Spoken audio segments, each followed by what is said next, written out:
Right. Go ahead and get on here and go live.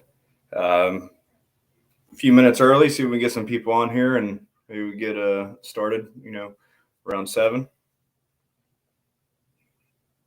I will be right back though.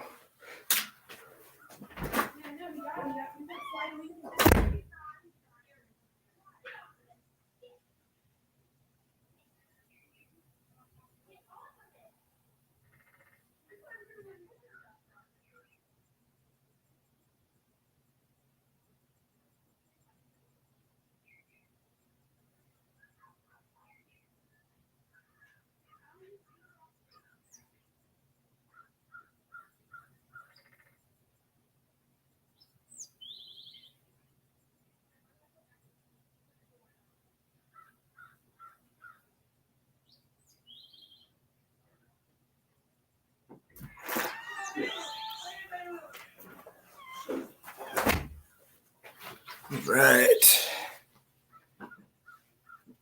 All right. So we're going to be talking about these shortages. And of course, there's more. I know this has been out for a couple weeks now, a little over a week now. If you look into it, these companies have been talking about this for over a month when it comes down to the DEF shortage, and then of course the diesel shortage, and we're sending records amounts of diesel over to Europe right now, and crude oil. Exporting around 1.7 million barrels a day over to Europe right now, being that they're trying to, stop buying from Russia right now. So we got 5 people on here. Give it a couple more minutes. I might have somebody join me on here. I'm still waiting to find out if they're getting on.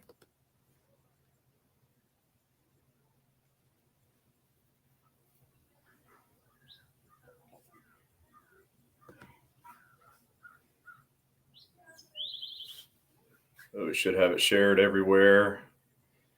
Even though Facebook will put it lower in the feed, being that I guess we've had a couple violations against their community standards. Of course, we'll still use the platform to try to get the word out and talk to everybody about what's going on. For now, we're looking into other options, and we need to move over to Truth Social and get on that one, and then slowly get away from Facebook. So if y'all have any questions about what I'm covering tonight, go ahead and throw in there, and I'll try to answer them the best I can.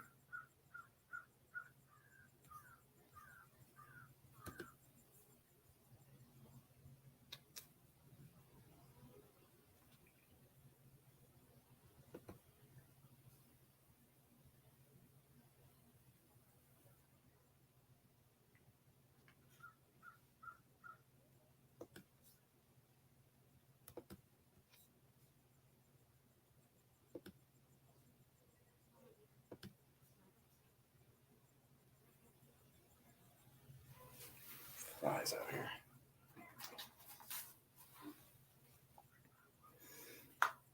Everybody's favorite guy right there. Let's go, Brandon.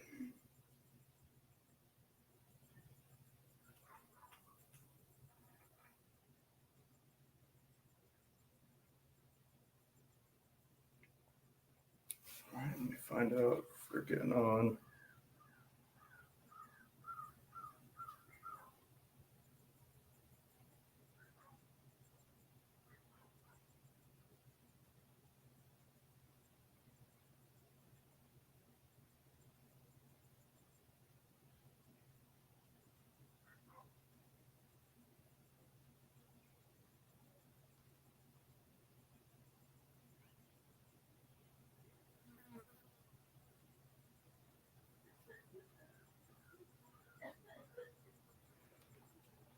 Right, getting up there in the numbers. See if we can get a few more people on here, and then I'll get started.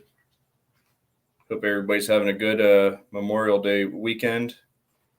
I'm going to enjoy these 3 days off, one more, and then back to the hustle.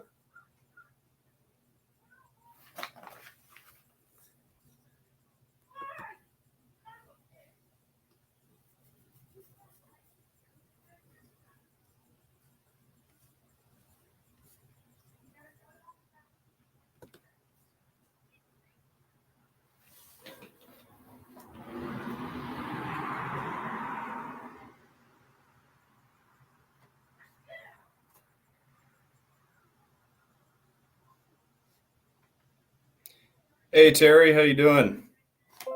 Yeah, good evening.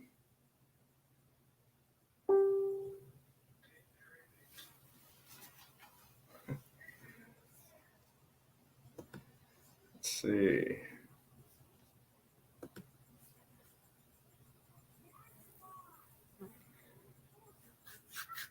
Let's see if we can get some more people on here.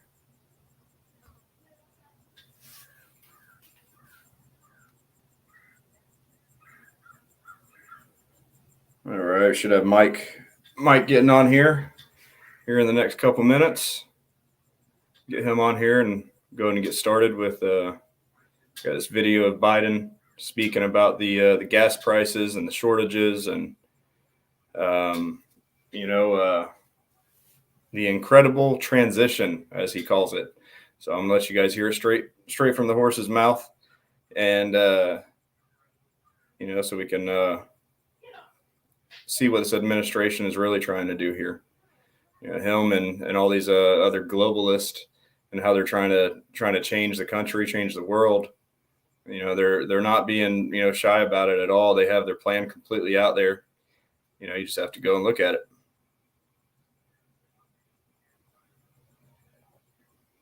Yeah, well, Facebook is shadow banning us right now. They're putting us lower in the feed for everybody to see.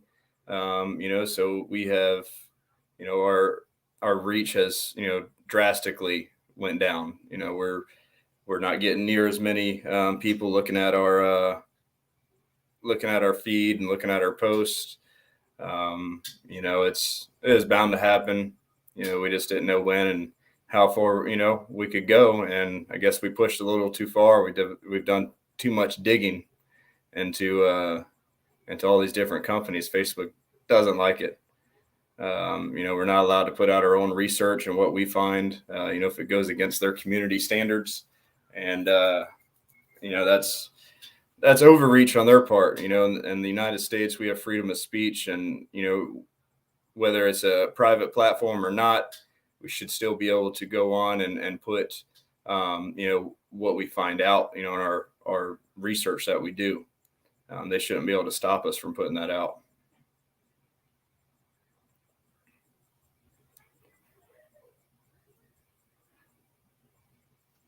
So as Mike's getting on here, I'm going to go ahead and play this video so we can get this thing started. We're not on here too long. Try to keep it under an hour.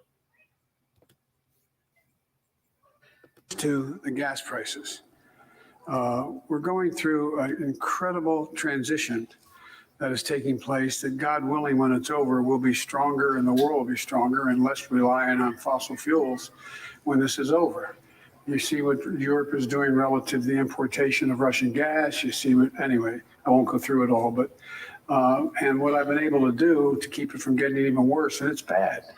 The price of gas at the pump is something that I told you, heard me say before, would be a matter of great discussion at my kitchen table when I was a kid growing up.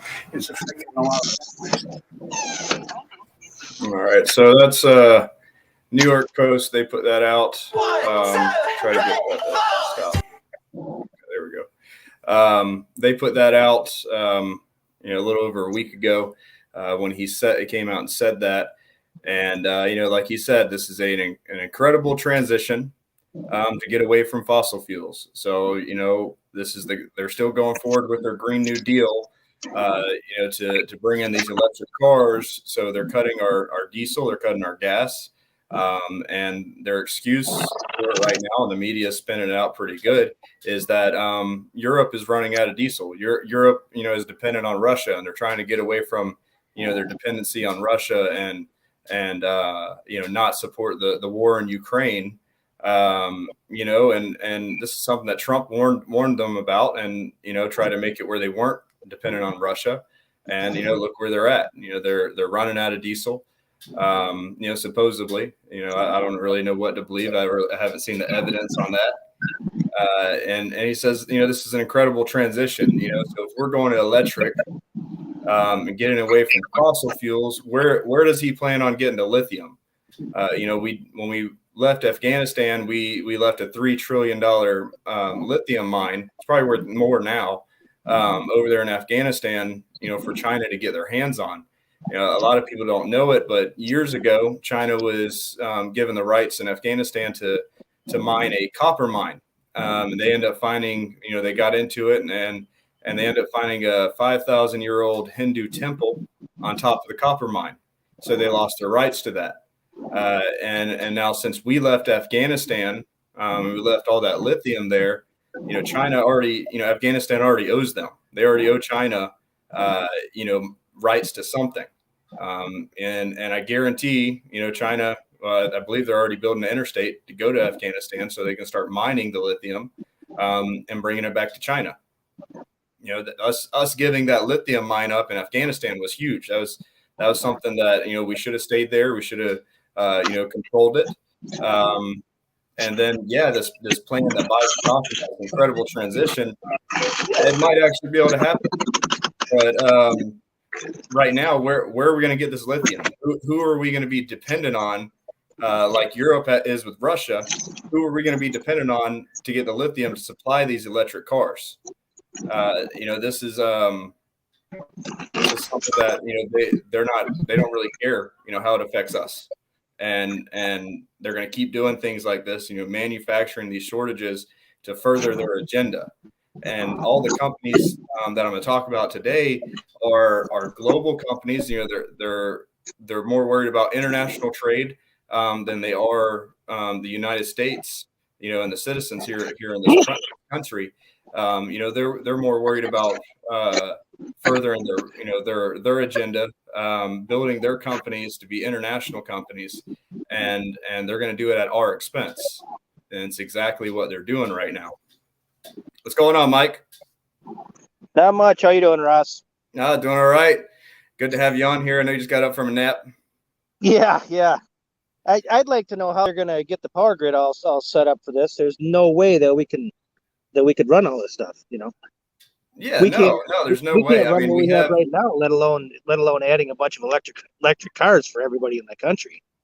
Yeah, we're years away. Years away from going all electric. Even if we could, I don't really think it's that great of an idea. No. To go all electric, I think we're putting ourselves at risk of an EMP,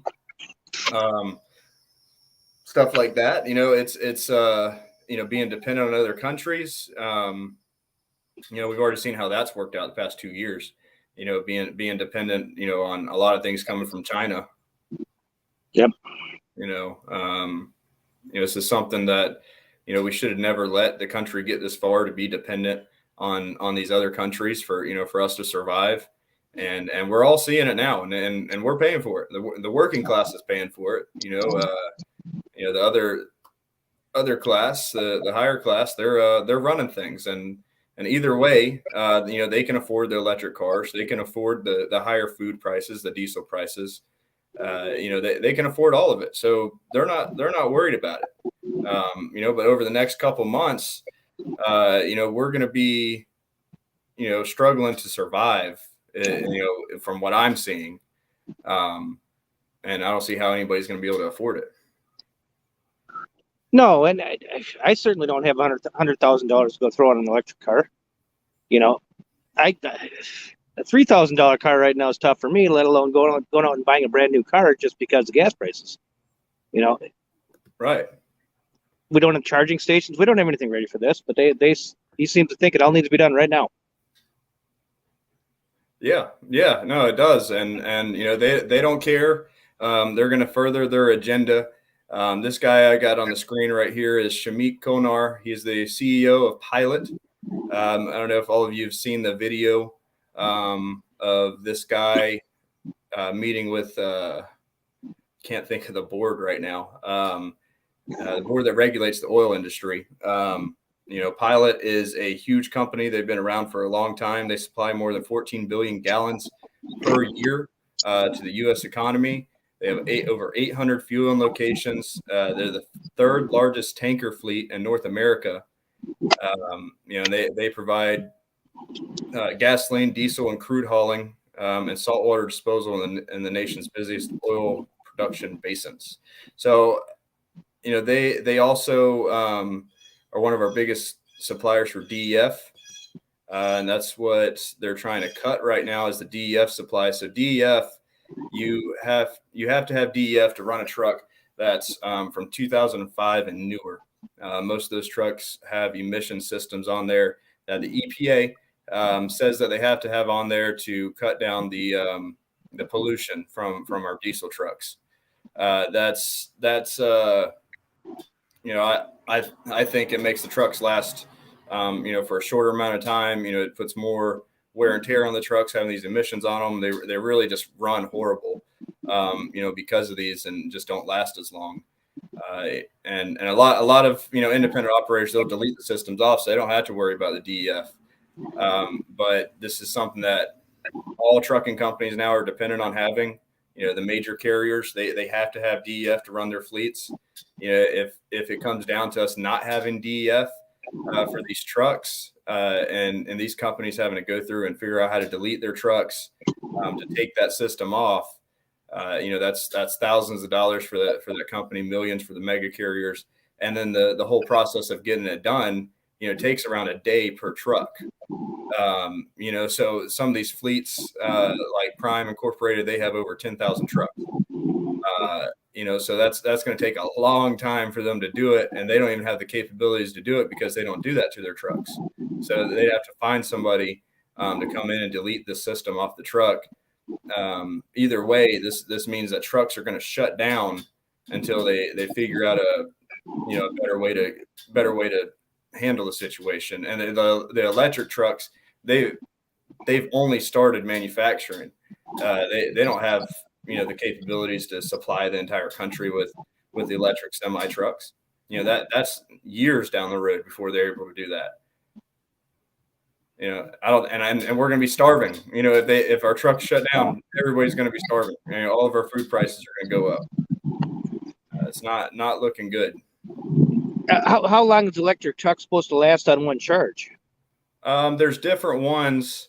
They do have one that's going to last like 1,000 miles on a charge, but it's got a hydrogen generator on it, so they're going to run natural gas on it to charge it while it's driving. So it's still not fully electric. There's still natural gas, involved. I'll pull up this other screen here. All right, so this video, it's a little long, but it's got a lot of information in it. So let's listen to the CEO of Pilot and how he's addressing these shortages that are being caused by the Union Pacific. Well, of course, we got some ads. Live streaming can be tricky, and sometimes trying to find the right song. Chairman Overman, members of the Surface Transportation Board, thank you for inviting me to testify today. My name is Shamit Konar. I'm the Chief Executive Officer for Pilot Flying J. We operate the largest network of travel centers in the United States, serving the U.S. trucking industry and four-wheel customers. We currently account for approximately 20% of the country's highway, or as we call it, over-the-road diesel supply, 20%. As well as 30% of the diesel exhaust fluid supply, also known as DEF. Similar to my colleagues here, Pilot is facing a threat of severe reduction in rail service allocations. For Pilot, the service reduction allocations are being imposed by the Union Pacific Railroad. On April 13th, we were informed by the Union Pacific that we were required to reduce shipments by 26%. In subsequent conversations, we were asked to reduce them even further by 50% or face embargoes. We're not aware of any other company being instructed by the Union Pacific or any other railroad to reduce their shipments to the extent they're asking Pilot. We understand through conversations with the Union Pacific that its allocations are based on a simplistic approach of looking at those shippers who have increased their number of shipments between January 2022 and March 2022. This does not take into account the overall number of shipments received at Pilot's facilities, which, by the way, have remained static over this period. We believe the Union Pacific's approach does not fairly and proportionately allocate the supply issues, because Pilot has not increased the total number of cars it's received every month since January. What's actually happened is Pilot has become a shipper on for some cars that we were not shippers before. So our facilities are still receiving the same number of cars.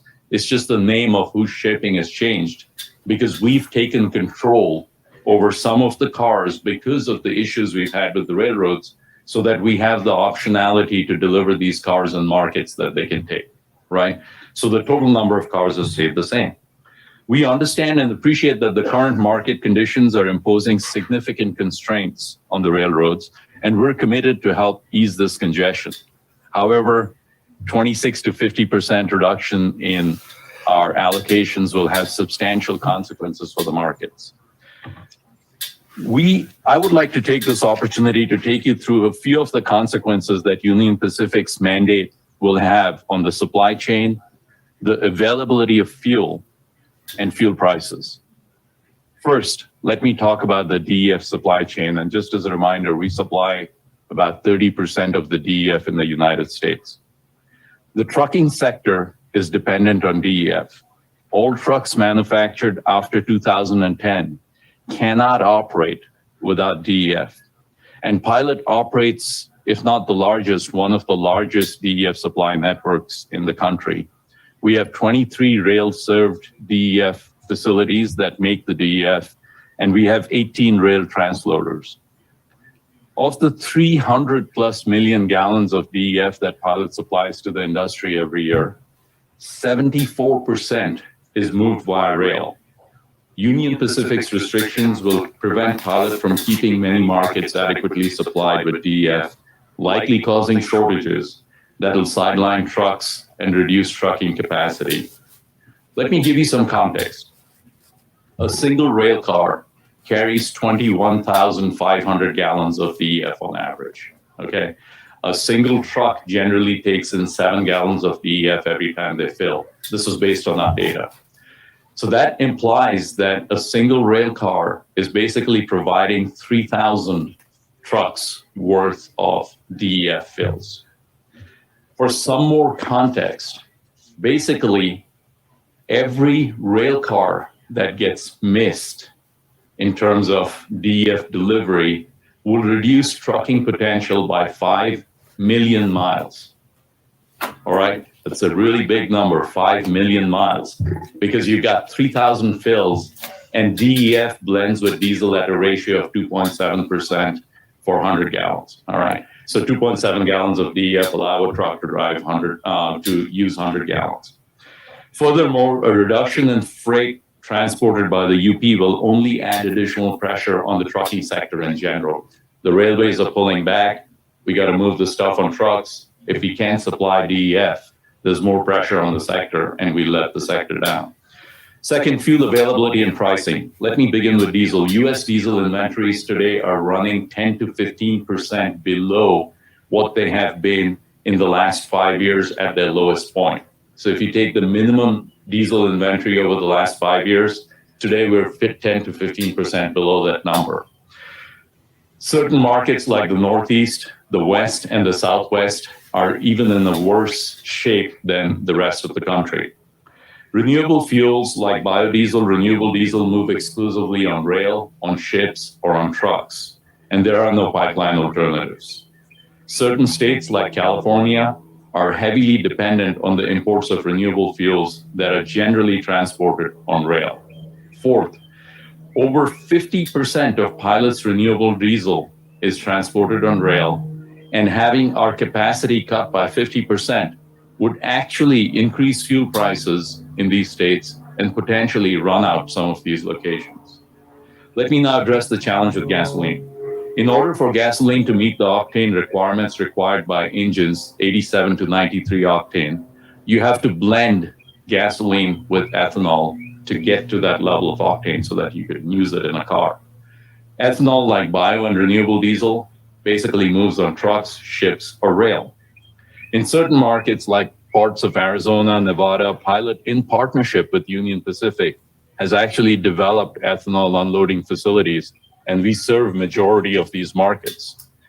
Cutting Pilot's ability to ship ethanol from its plant in Nebraska to these markets by 50% will substantially reduce the amount of gasoline available in these markets because we can't blend the ethanol into the gasoline, and would result in a further increase in prices during times when gasoline prices are up 48% since April 2021.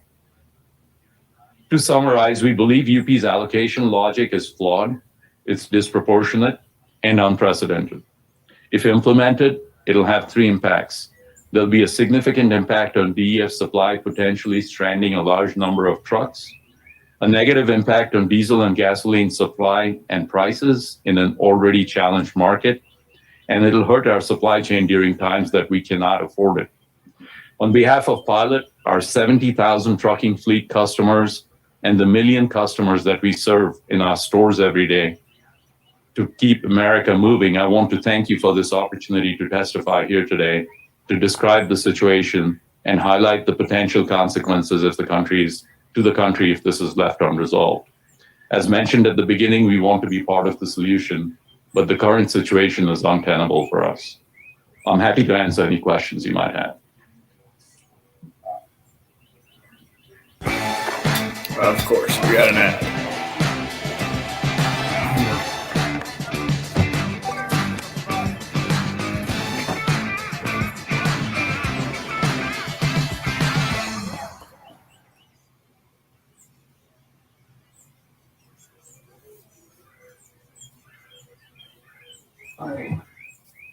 Do you have that are served by UP? I don't have the precise number of locations, but what happens is the UP brings in I'll talk about DEF into 40 locations in the US, and then we distribute it on trucks. So we've got 23 facilities and 17 to 18 transloaders. So once we create the DEF, we put it on a truck and take it out to our retail locations.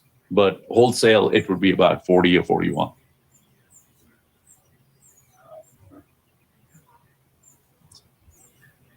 "41 places that UP delivers to you?"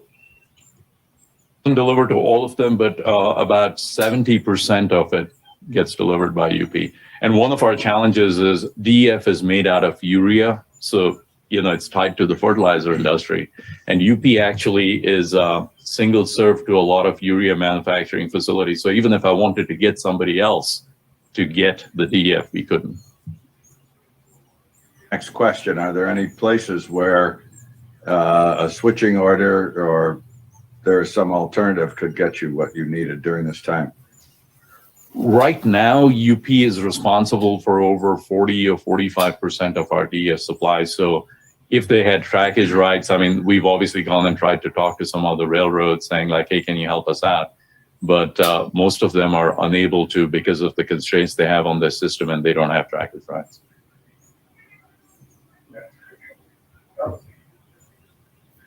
What's the message that UP sent? Tell us how they explained it to you. The way they explained it to us was they basically, and let me get the exact numbers. So they basically sent us a note saying that in the last week, you shipped about 190 cars for the week, and we want you to reduce it by 46 cars, basically about 6 cars a day. And otherwise, we're going to embargo you. They gave us a week to do it. They have not embargoed us yet, and we haven't reduced the cars because we would be in deep trouble if we reduce the cars. We have reached out back to the UP a number of times asking for either a meeting with their senior leadership so that we can explain the consequences to them. We've had our outside counsel reach out to UP's outside counsel, but really have not had any engagement back from UP at this point.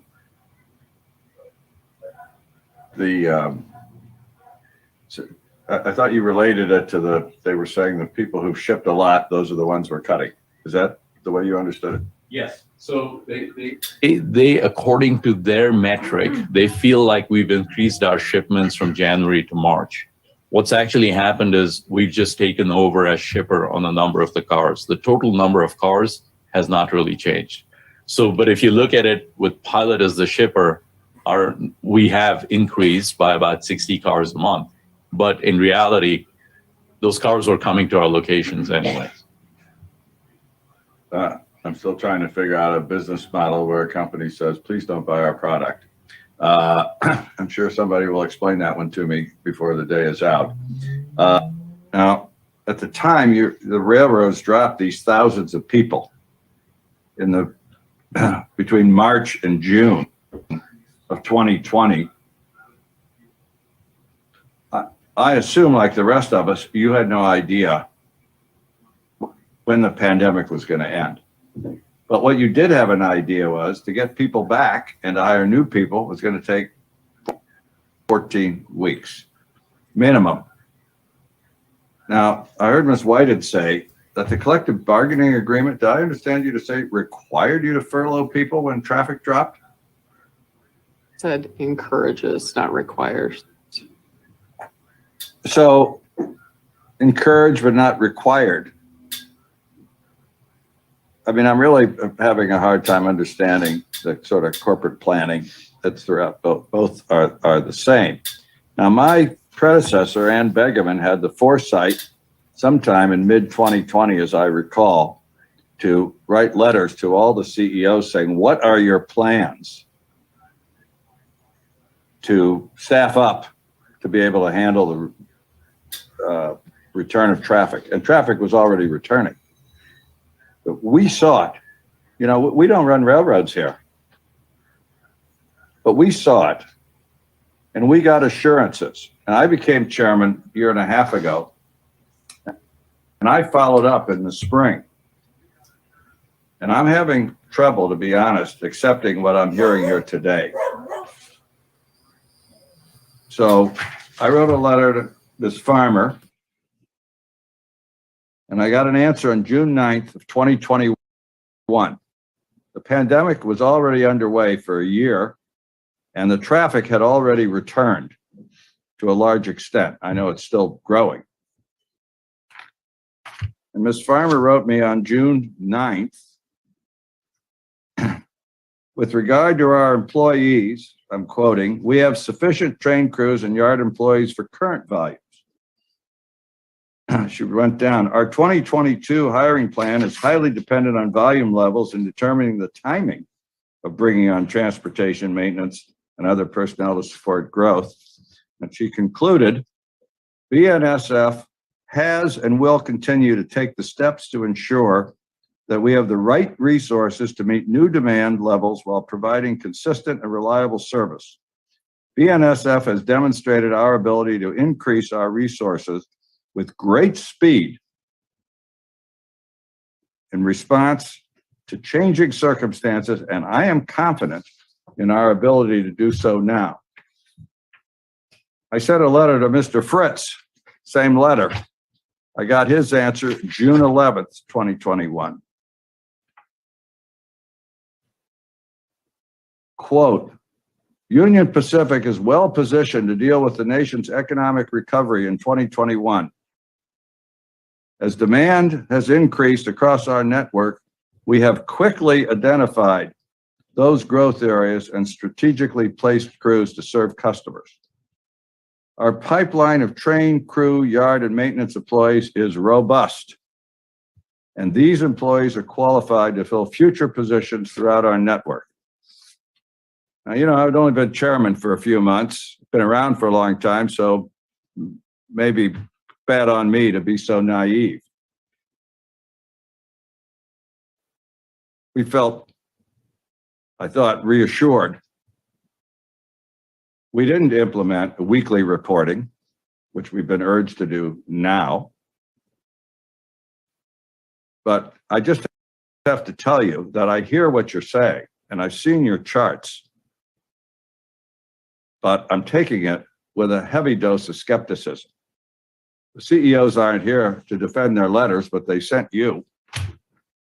And I'm trying to figure out what is it that's changed. The CEOs are still there. PSR is still there, which is what I don't blame, but many people blame.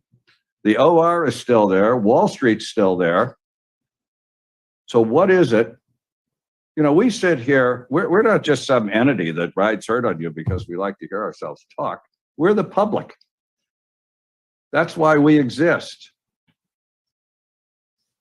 And I think all five of us do our best to represent the public interest up here.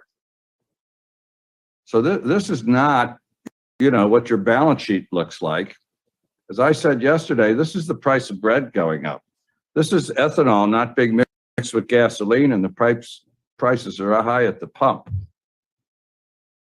So I'm having a lot of trouble with this, that you dropped thousands of employees when the pandemic began, apparently without any notion that you might have to gear up.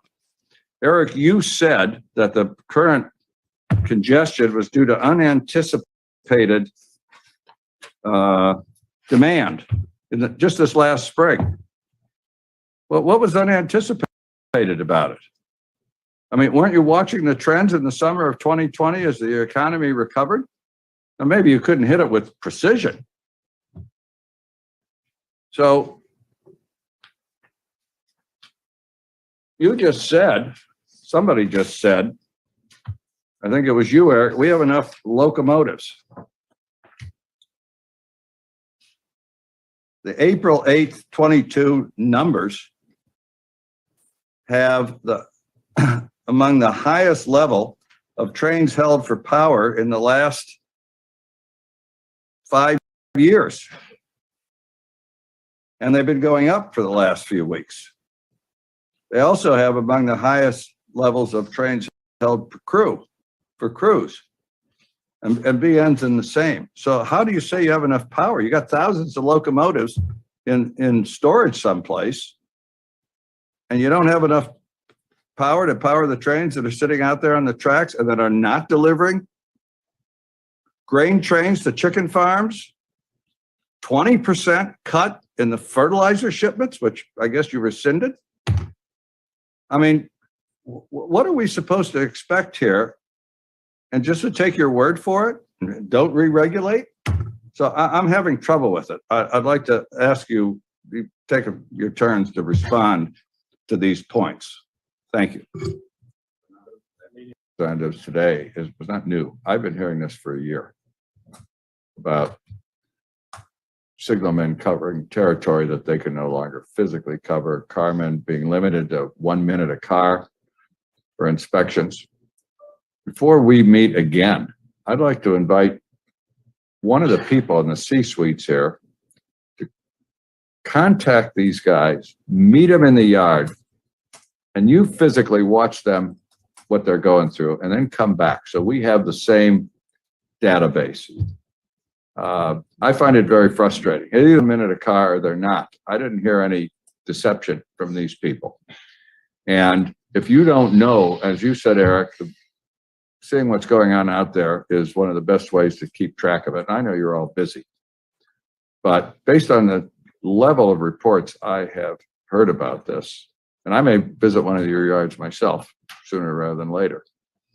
But I think somebody at this table ought to walk around the trains with these carmen and see what they're seeing. And then you see if that's the way you want your railroad to operate.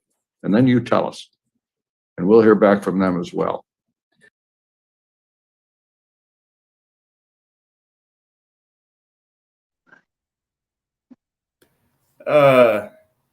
So, there again, Union Pacific is blaming this, blaming them having to cut, over 20% to, I think it's around 30 different companies right now. Their excuse is they don't have the people, even though they laid them off in 2020. They implemented these policies that were pushed by the World Health Organization and the CDC into their companies. And now they're wondering why they don't have employees there and why they can't, they can't manufacture and produce like they did in the past. Get rid of the policies. Go back to 2019. Get rid of these policies that they should have never put in place in the first place. Just like we should have never shut down the country. They're going to cut the DEF at Pilot by 50%, and that's gonna end up costing. Those trucks that deliver the diesel, they run on DEF. So these certain areas around the country run out of DEF. Pilot can't even deliver it to the gas stations or the truck stops to get on the trucks that are running our freight and running our food across the country. There's Union Pacific. They're actually joined together with BNSF. So they make a duopoly, which means they have a dominant or exclusive control over the freight market because they're railways. So they own a good percentage from it's the Mississippi River all the way to California. They control all those railways, and now they're not only cutting the supply to Pilot. CF Industries, our biggest fertilizer company in the U.S., they're going to cut them by 20%. I know the chairman said something about they rescinded that. I haven't found any evidence on that, but they're talking about cutting 20% of the freight that CF Industries ships through their railway. Which urea is fertilizer. Urea, and so DEF is made up of urea and thought I had it on here. It's like 27% urea, 76% distilled water or something like that. So you need the urea to make the DEF. So the manufacturers for the DEF can't even make it because they're going to be cut 20%. CF Industries also runs 17 ammonia plants across the country. So the ammonia supply is going to be cut by 20%. That's going to affect a lot of different industries that use that for refrigerant and our food supply storage facilities. That's what a lot of them run off of is ammonia. So sorry, I lost my place. Am I train of thought on that? Yes. Okay. I just found it. It's 32.5% urea, 65 or 67.5% deionized water is what makes up the DEF. And the CEO also said that they're going to be, cutting the ethanol supply. So that's going to affect the gas. So this isn't just going to affect the trucks. This is going to, affect everybody in those areas. As far as the gas prices and everything else goes too, if you can even get the gas, if the trucks run out of DEF, there's no gas. There's no way to get to the stores anymore. Now, we had heard the warning from Love's not too long ago that they're going to be running short on diesel. Do we know if that's part of the same thing? Yeah, well, I've been looking into that, and I'm trying to figure out how these companies are going to run out of diesel. How is that going to happen? Years ago, well, not years ago, a year ago, we were hacked by those what's it called, hackers? Ransomware hackers. Oh, yes. The Colonial Pipeline got hacked by some ransomware hackers a year ago. So all of us kind of know where that Colonial Pipeline goes. And it doesn't make any sense because let me pull it up right here. Oh, there we go. I got it pulled up. So this is the pipelines in the U.S. This purple one right here, that's the Colonial Pipeline. That's the one that was hacked a year ago. And look where it supplies. So it supplies the Southeast all the way up, to Virginia, Maryland area. So what's going on with the Colonial Pipeline? For us to be running low on the East Coast, they have to be shipping the crude out of Texas. More than likely they are. Maybe that's where it's going to Europe. I haven't had a chance to really look into it yet. Florida, we're good because we get all of our oil from our ports, and all of our gas and everything comes from our ports, from refineries. So we're pretty set here in Florida as far as that goes, unless something happens with the ships that are coming in. Are Pilot and Flying J the same company? Yeah, Pilot, Flying J are the same company. And there's actually a new one that they're starting right now. It's Fuel One or something like that. That's one of their new brands that they're putting out.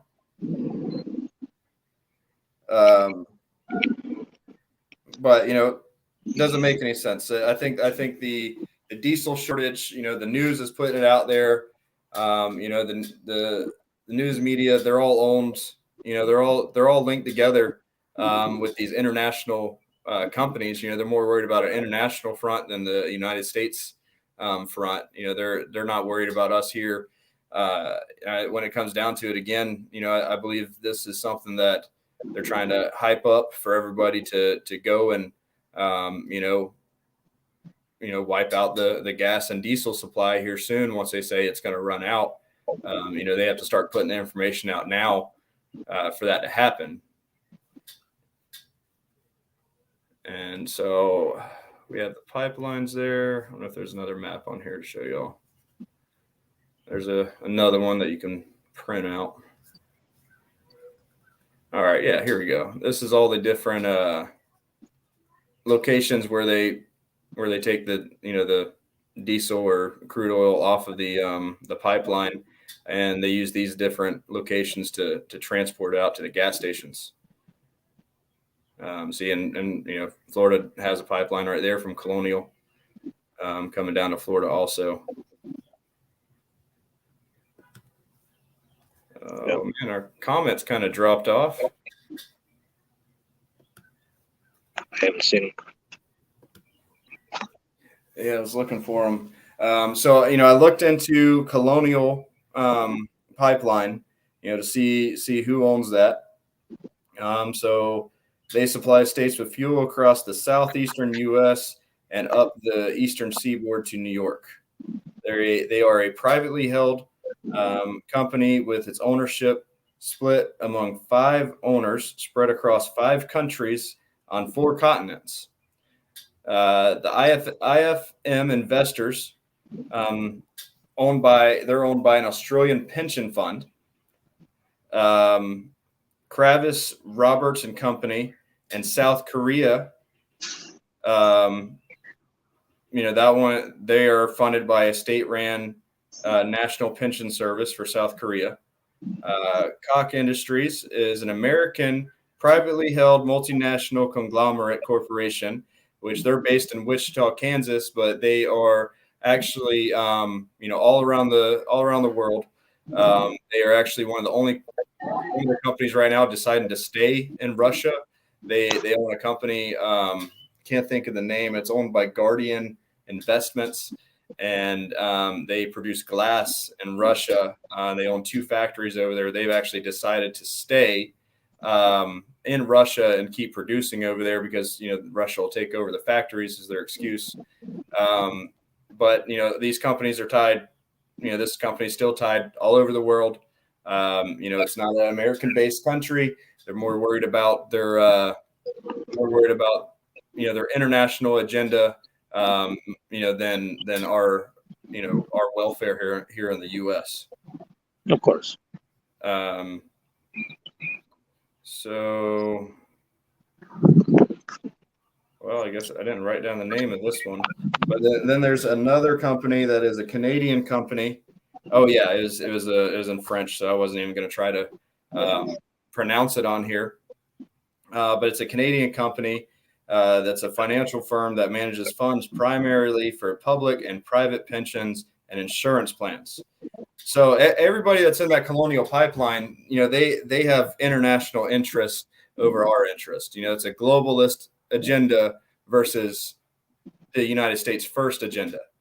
And they're going to keep using, their resources and everything they have, their businesses here to further that globalist agenda, to go into this incredible transition that Biden said that that's what's actually happening.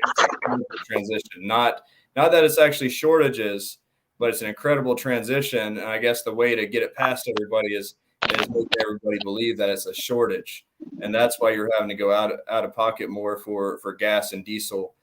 Soon to be DEF. I see that price probably going up double. Fertilizer across the country is being cut by 20%, and it's quadrupled over the past year when it comes to the prices of fertilizer. So now the farmers that can't find the fertilizer, and they're already paying way too much, they're not going to be able to produce as much. Union Pacific is also cutting the supply for livestock feed and grain by 20%. And now these farmers are already having a hard time finding feed for their livestock. And I've heard reports of them having to go ahead and slaughter their chickens and cows and pigs right now, because they can't feed them. So there's our livestock supply already dwindling, and the shortage hasn't even really started yet. Yep. So let's blame the trucking industry and starve the people out into submission into their new style, the globalist. Yeah. I mean, and you know, Americans can't stand up if they're starving and too weak to do it. You know, and they don't have the money to, you know, the money to survive, so they become dependent on the government. And then you can't stand up if, you know, you can't bite the hand that feeds you. I just hope our people are out there stocking up now, getting ready, you know, because we know we're going to have shortages. They're on their way. Yeah, they are. You know, the DEF, there's no pipeline for it. So the state of Florida, you know, I got to look into where we get our DEF. You know, does our DEF come in with the oil and gas on our boats? You know, are we, you know, is Pilot going to be bringing, you know, tankers down here through state lines to get it here, or, you know, what's the plan? You know, because, you know, then can you trust their plan? Because Union Pacific, you know, they said, oh, it'll take 14 weeks for us to hire enough people to handle the capacity. And look where they're at right now. They don't have the people, supposedly. You know, if you believe them, they don't have the people to handle the freight load. Yep. You know, and I mean, I don't believe them. You know, the research that I've done into them, you know, it says that they are, you know, a company that's owned partially by BlackRock. Like every other company. Yeah, like every other company that's a part of these shortages. There's BlackRock. Yep. And you know, they had the employees, they furloughed the employees in 2020. You know, these are trained people that, you know, more likely worked in the industry for a while. You know, why can't they get these people back? You know, I'm sure unemployment isn't paying as much as a railroad job. You know, those are usually high paying jobs. How can you not hire enough people for that? At the end of it, you know, it's the bottom line. Do you really want to bring all these people back and take a chance someone sitting, or do you want to make who you have work their asses off and make the biggest profit off of it? Doesn't matter about the American people don't matter in this. They want to make profits. Right. Well, yeah, and you look at it, and you know, the oil companies are making record profits right now. You know, so those prices could actually go down if they go to their normal profit margin, but instead they're making more money. So what, you know, we're paying it. You know, we're not saying anything about it. We're not standing up against it. So why are they going to stop doing what they're doing? Yeah. Well, yeah. You know, they're going to keep you know, raking in the money as long as they can. I mean, look at the companies, you know, like Pfizer. You know, look how much that CEO is making every single day off of their product. You know, the guy's making, I think it's like $336,000 a day off of that. So, you know, when there's a crisis, there's money to be made. Yep. You know, as a capitalist, why stop, you know, what's making you money? You know, why stop? Oh, yeah. You can just further it. You know, how many crises can we manufacture at once? I mean, there's a lot of people getting really, really rich off this. Oh yeah, and it's always been that way. And that's you know, the Industrial Revolution. You know, the reason that all those companies were such a success is because it was during the Civil War. You know, war makes people rich. You know, pandemics make people rich. Any kind of chaos or crisis that you can put on, you know, a group of people is going to make money, and these companies know it, and they're never going to stop. Like they're never going to stop this until we stand up to them. No, and the people in this country aren't standing up, which is shocking to me. You look around the world; the streets are filled everywhere around the world. We're the country that if we stand up, they'll pay attention. But the people here aren't doing it; they're brainwashed. Yeah. Everybody's living in fear, or you know, for some reason, you know, they're complying. instead of standing up for what they know is right. And that's one of the great things about the convoy movement is it's spread awareness, that you're not alone. You can, there's people out there that are with you to stand up against the tyranny, that's happening across the country. And these companies, something needs to be done about them. If our federal government isn't going to stand up, our state government sure enough needs to stand up against them and do something about these companies making all this money. Absolutely. And I know a lot of people are waiting for us for leadership for stuff like this, but I'd like to get this out here right now. They don't need us to do this. They don't need us to go out there and protest. People can get out there with groups of 10 people, just get the word out and get out there. We're trying to dig this stuff up. We don't, other people need to get out there and organize and not rely on a group like us or anybody else to hold their hand. There's no reason why people can't get out there and take care of this without us. Yeah. Spread awareness. People don't believe that there's a globalist agenda, trying to bring in the new world order. Yeah. That's what these videos are for, to show the evidence that it's happening. These deep state elites are looking to, run our countries, control every aspect of our lives, and we have to stand up and stop it before it's too late. Yeah, waiting for the election, hopefully we have that long. I hope so. The World Health Organization, and what they're trying to do right now is overreach into our country, and it looks like we're the ones that's leading it. Biden's the one that submitted the amendments to change the treaty into more of a communist, dictatorship kind of role for the World Health Organization. And then you have Klaus Schwab. What was his name? Schwab Klaus, or what? I can't think of his name. Yeah, I can't. Klaus Schwab. I don't know. That guy over there, that crazy nut.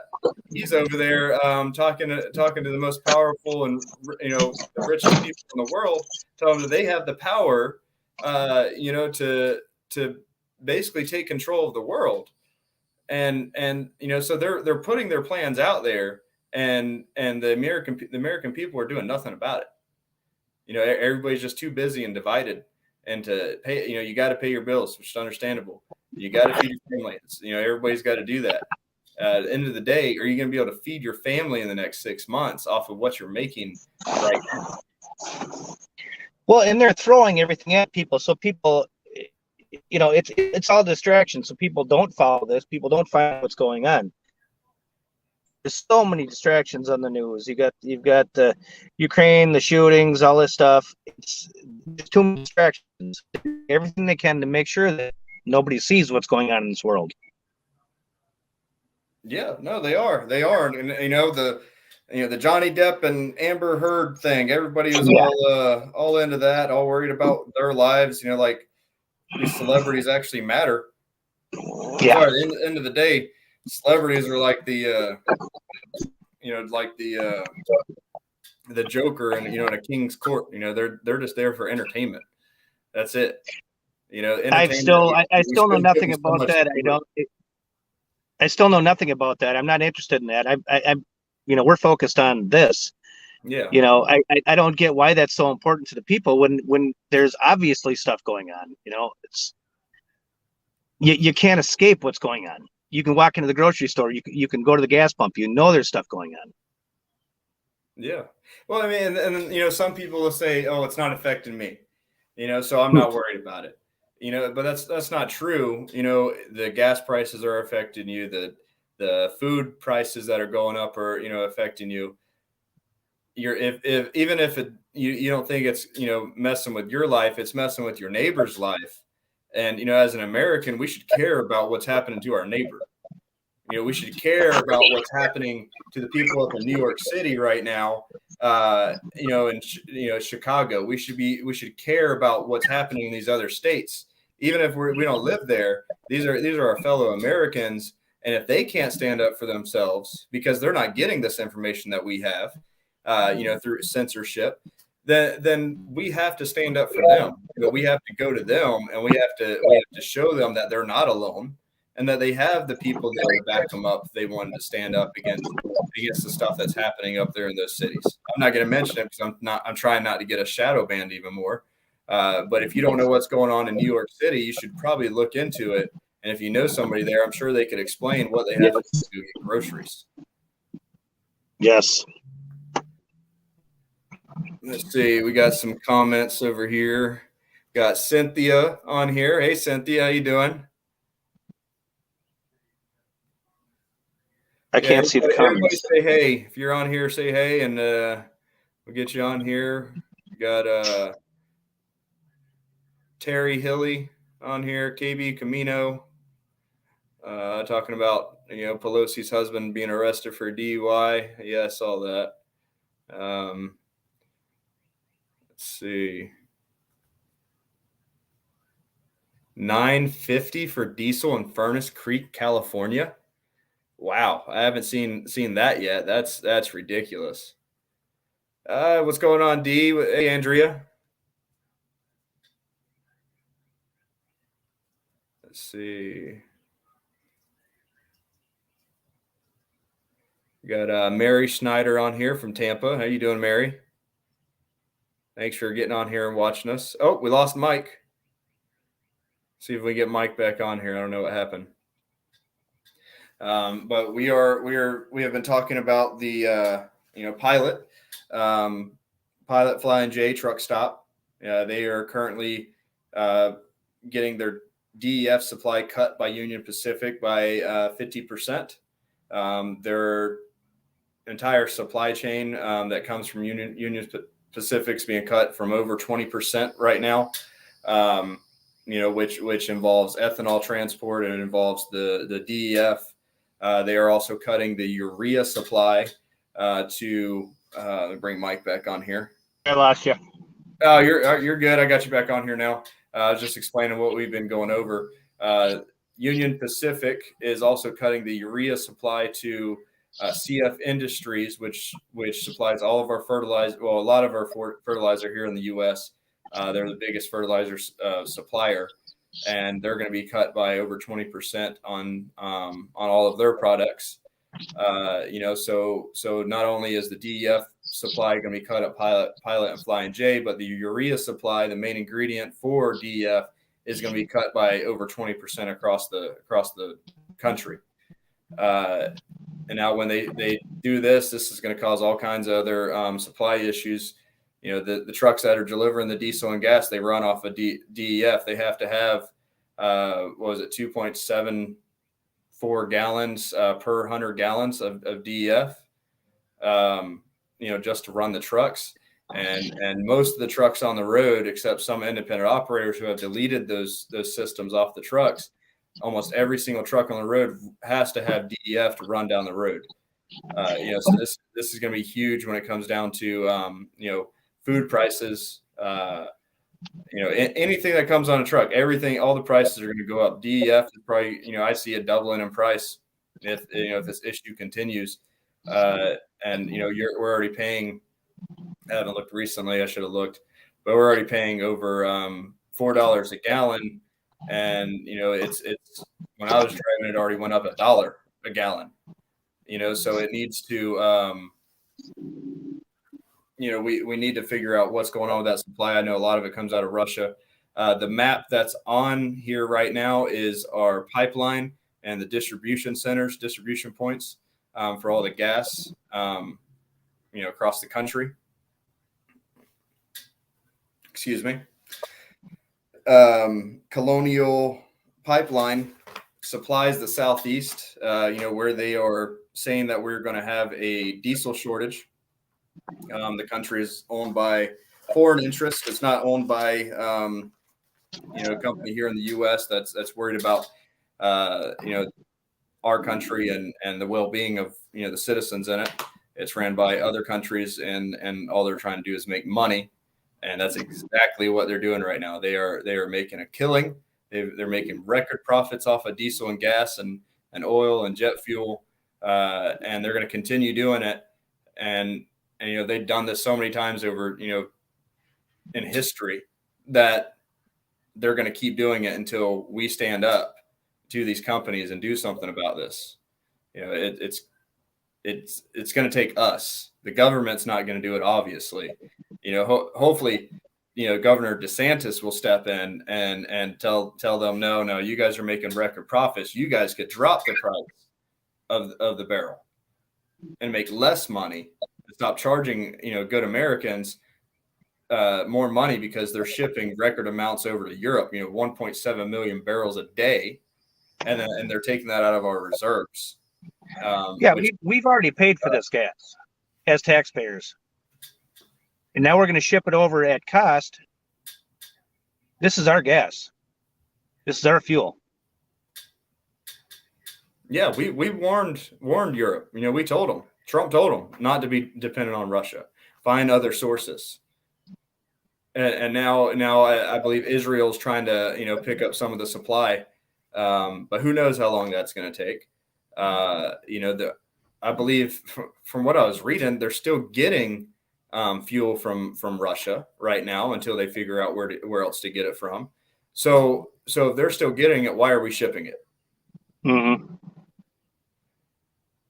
You know, we need to step in front of this and you know, get these companies back on our side and away from this globalist agenda that they're trying to further through these manufactured shortages. Now, you had mentioned the 2.7 per 100 gallons.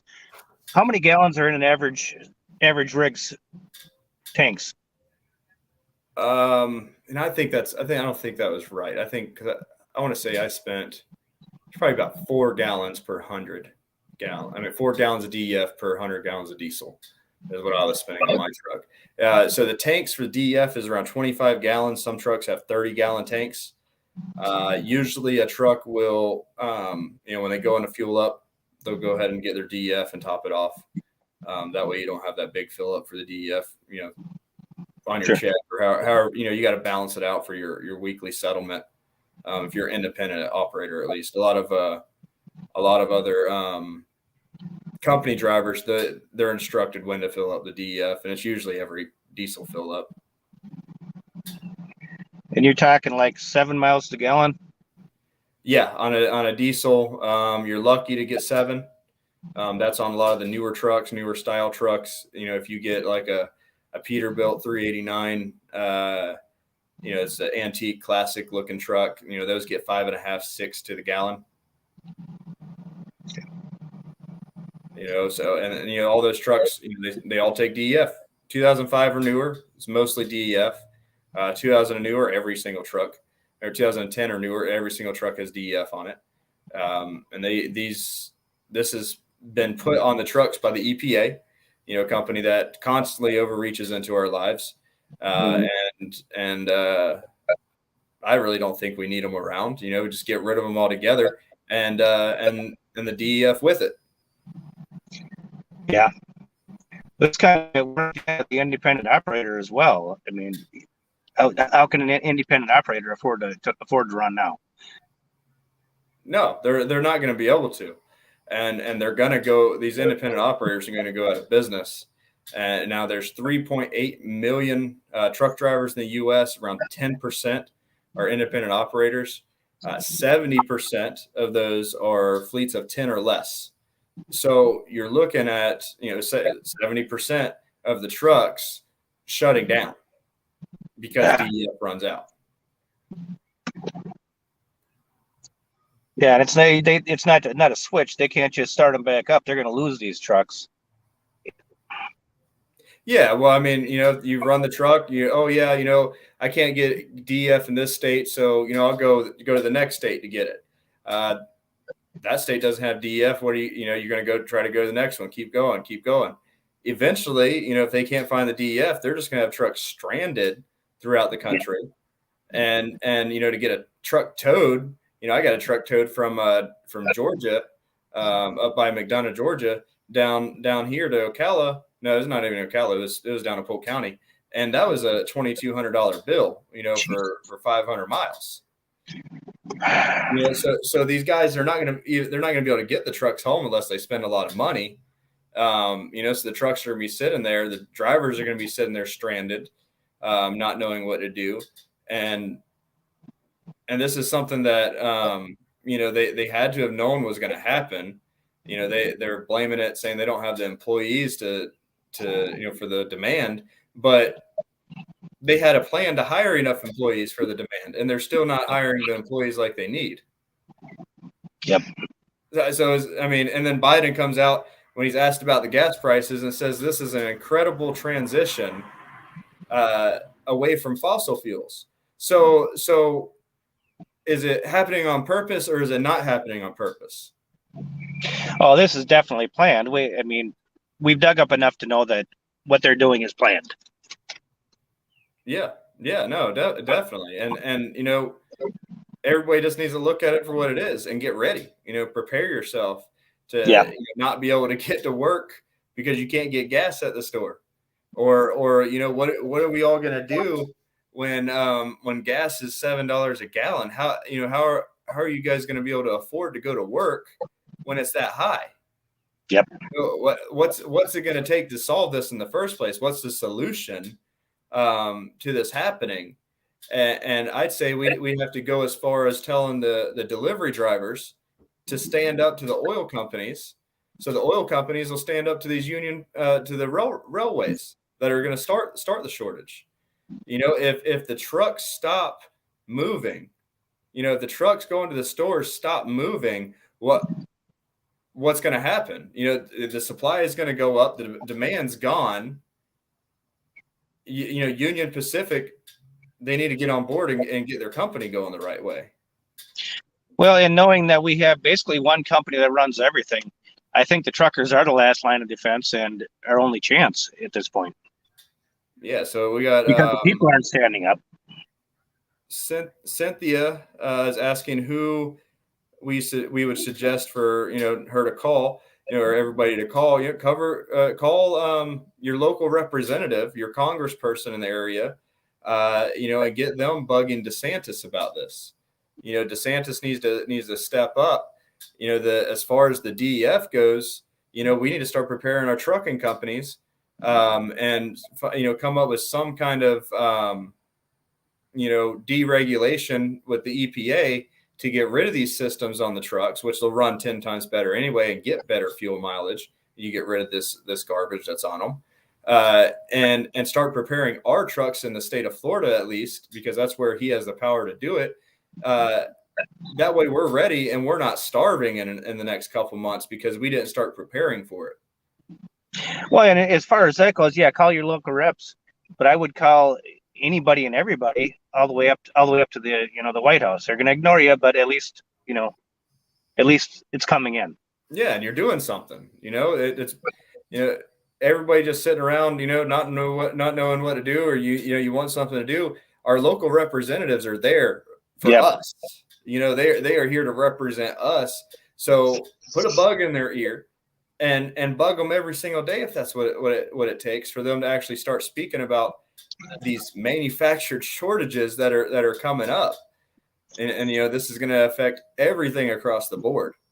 So everybody's lives are going to be affected by this if we don't do something. Absolutely. It could be as simple as writing an email and just resending it every day. Yeah. That's multiple times a day. Yep. Yeah, that's all you got to do. Just go on there and resend it. Kyle is asking, are there can there be independent operators, organizations that can fight against this? All the independent guys need to stand together and the people need to back them up. There is an organization, the OOIDA, the Owner Operator Independent Driver Association. They're based out of Missouri, and I haven't seen what they're saying about this, but that's a company that, that represents, all the owner operators. You have to be a part of it. It's like a membership you got to pay for every year, but that's a company that's a big start. They do have a lot of influence in DC. Like right now they're trying to fight. The federal government is trying to put in speed limit restrictors on all of our trucks at 65 miles an hour, and that's just unsafe. You know, if we have to pass another truck that's governed at 62 miles an hour, or you know, we need to be able to get up to speed to pass them faster instead of holding up the left lane. There's many different instances that a speed limiter on these trucks is unsafe, and they just need to leave us alone. You know, this is over regulating again in the trucking industry, where, you know, we have, you know, 5 or 6 different industries that, you know, keep us under a microscope the entire time. They're always watching every single thing that we do. The last thing we need is speed limiters on our trucks where we can only go 65 miles an hour, which is going to slow down the freight, because I run 71, 72 miles an hour when I can. You know, 65 miles an hour doesn't happen for me. And it's going to piss everybody off. That was actually going good, fine, but they're not. You know, they don't they don't seem to research regulation. Oh, I lost you there for a minute. You there? Yeah, yep. Okay. They don't seem to research their own regulations before they put them in. They tend to do more damage than they do good all the way through. Yeah, no, they do, and it's like, what, you know, why are all these, you know, it doesn't make any sense. None of it makes any sense. You know, the oil companies at the refineries, you know, how these oil companies work. You know, they always make sure they have more than enough, you know, for months ahead. You know, so shortage doesn't make any sense. You know, coming from them not having the staff there, you know, do they have an HR staff to hire people? You know, are they hiring people? Have they got rid of their policies that they put in place in 2020 to, you know, that the CDC and the WHO told them to put in place? You know, those are things that need to happen. You can't expect to have the workforce when come to work when they have to take some kind of test just to be there. You know, that's got to stop if that's still happening in these refineries. You know, there's a lot of different things across the board that they could be doing, you know, but they know how to run these companies successful. You know, they did it all the way up until 2019. You know, it's simple. Instead of trying to build back better, put it back the way you found it. Yes. No, you guys have seen that one out there. I love that one. Put it Yeah. back the way you found it. You know, there's no reason to go to this new normal and you know, unless you're trying to further some other agenda. And if you look into Union Pacific, you look into BNSF, you look into CF Industries, look who they're owned by. They're all, you know, and look into the companies themselves and see what they're trying to do. When they come up and say that they're more worried about international trade and an international front for their company than, you know, pushing U.S. oil or standing up for the U.S., you know, this nation, it's furthering a globalist agenda is what they're trying to do. And all of these companies are, you know, except Pilot Flying J. I believe they're you know, a good American company, and they're trying to stand up for us and fix this before it happens. And they've seen that it's happening. That's why they started with their own shipping cars, you know, because they wanted to get on the other side of this shortage, because it looks like they started predicting it back in January when they started shipping their own DEF. You know, so they saw it. The chairman, you know, they submitted everything to the board saying that they had a plan to hire enough people for the shortages, and they never implemented the plan. Yep. You know, it's time that, you know, these companies, the federal government, they're not being ran by the people.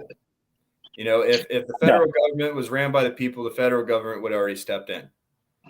You know, No, and we can sit here and play the blame game on, you know, one side or the other, but I don't trust either side in the end. We have to take care of ourselves. But at this point in time, they're trying to take away the ability of us to take care of ourselves. Exactly. They want us dependent on them. You know, because, you know, if you're being fed by the federal government, you're not gonna you're not going to bite them. You're not going to bite Yep. back. You're going to bite the hand that feeds you. Yep, You know, exactly. it's all a game, and I mean, and it's a way to manipulate our society into a socialist society. I hope this opens some people's eyes. Maybe you guys have some more questions you're not asking. So go do your own research. Look into all these different companies. See who they're owned by. BlackRock, Vanguard. You see those companies. Actually, one of the companies that's Colonial is owned by, and I don't think I even mentioned it, was Shell. And I don't know if any of you guys know this, but Shell is a French company. And if you look into Shell, they are actually owned by the Rothschilds. That is the Rothschilds brand of oil that they sell to the world.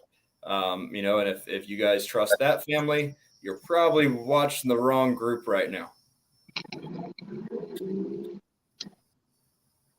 The OOIDA, that's the company you want to look for, based out of Missouri.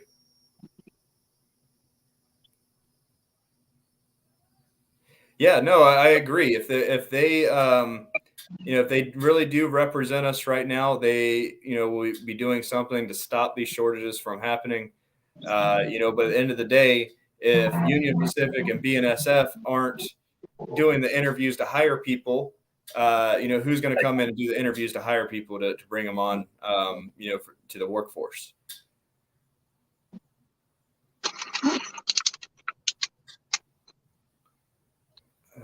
Let's see. I don't know. I got another tab pulled up that I didn't pull up.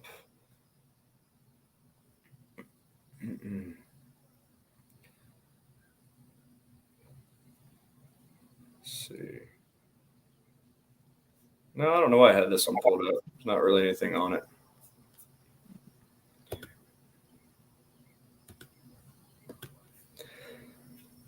If y'all have any questions, throw them on here and I'll try to answer them. I appreciate everybody getting on here. Everybody's trying to enjoy their Memorial Day weekend, and I couldn't keep this in any longer. I had to get on here and share it with y'all. Absolutely. I'm not seeing the comments at all myself, so. No, are you on your phone? Yes. Okay, I haven't done one of these on my phone yet, so I don't even know what it shows you on there. Okay. But it looks like we're shared on all the different social media networks. I had to upgrade my membership on here to get it to share to more than one channel at a time. So I just did YouTube this time, see how it works out. Okay. Tropicana was bought by some French investors. And I know Tropicana at one point was owned by PepsiCo. Yeah. So I'm not sure how much, what kind of percentage was bought by these French investors. But I mean, looking at PepsiCo, they are an elite company that's involved in, the Global Health Task Force. They're involved in Tefanet. Abbott Industries, they're all tied to PepsiCo as far as investment goes towards those companies, and those companies are supporting the pandemic treaty that they're trying to bring in across the world and give the World Health Organization dictatorship over our country when it comes to our health and declare national emergencies. And that can be more of a shell game. We'll sell you this one if you sell us that one. Right. No, exactly. They sold 70%. Wow. I mean, if it goes to France, the richest family in France is the Rothschilds. They've owned Shell for 140 years or something like that. Back when the only thing you could get out of it was lubricants and kerosene. Shell was around over in Europe and Australia.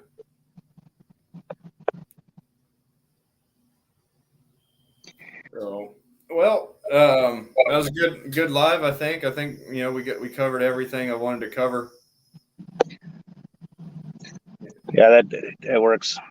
Yeah, I think I painted a picture a certain way, but everybody put all this information in yourself and see what you come up with. If there's any gaps in anything, just let me know and I'll try to fill it in. What we know. We do have a lot more articles than just this that we've looked into, and it's all manufactured, and it's all for the incredible transition away from fossil fuels. That's per Mr. Biden. So I hope everybody has a good Memorial weekend, good Memorial Day tomorrow. Thanks, Mike, for getting on here and doing this with me. Absolutely. And anybody that watches this afterwards, if you have any questions, put them on there. We'll try and answer everything for you. Yeah. No, I like the questions. I like to see interaction. I know we're shadow banned right now, but hopefully this gets out to enough people. So talk about it and share it. For me. And I hope everybody has a good night. United we stand, divided we fall. Have a good night, y'all. Yes.